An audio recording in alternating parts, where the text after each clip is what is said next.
మీ ప్రేమను నాకు ఇవ్వండి అని వేడుకుంటున్నారు.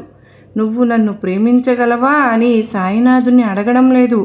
అలా కాకుండా నీ ప్రేమను నాకు ఇవ్వు అని అంటున్నారు. కనుక మన హృదయంలో నిజమైన ప్రేమ జనించినప్పుడు మన అర్హతలను చోటు ఉండదు.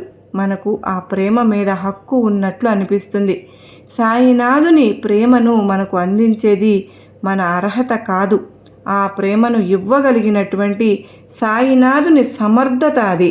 అప్పుడు అర్హతకు సంబంధించిన మన దృక్కోణం పూర్తిగా మారిపోతుంది.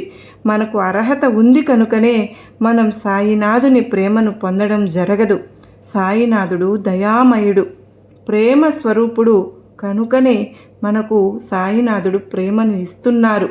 మన అర్హత మీద నుండి సాయినాథుని సామర్థ్యం మీదకు దృష్టి మరల్స్తే చాలు, సాయినాథుని ప్రేమ మనపై కుండ పోతగా కూర్చి మన జీవితం అనేది ఆనంద డోలకుల్లో ఆ ద్వారకామాయి ఒడిలో చేరిపోతాం.